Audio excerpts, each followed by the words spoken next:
Homelink, the integrated garage door opener, can activate systems such as garage doors, security gates, and other RF-compatible devices. To begin, place the vehicle in park and within range of the receiver with the ignition on. In the lower MMI display, select the button for Homelink.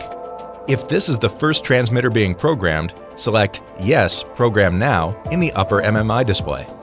With the transmitter in the vehicle, press and hold the button on the transmitter and continue holding the button until a message appears, confirming successful programming. If the garage door opener uses rolling codes, the prompt will now ask to synchronize with the garage door opener. Make sure the vehicle is in park and near the receiver.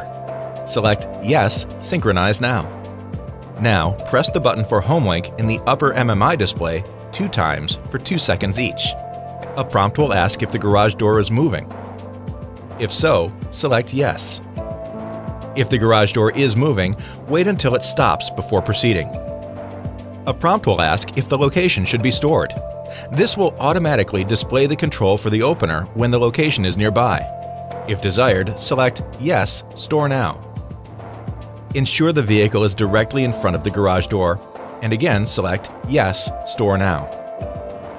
A message will ask to rename the opener. Enter a name for the transmitter using the speller. Then select OK. When complete, you will receive a confirmation message. If the garage door did not move at the prompt, press and hold the button for Homelink again for 2 seconds, 2 times. If the door still does not move, select No to answer the prompt. On the garage door opener, press the Program, Learn, or Set button. See the device manual for details. Then, within 30 seconds, again press the button for Homelink twice for 2 seconds each. If necessary, repeat the step until the garage door moves.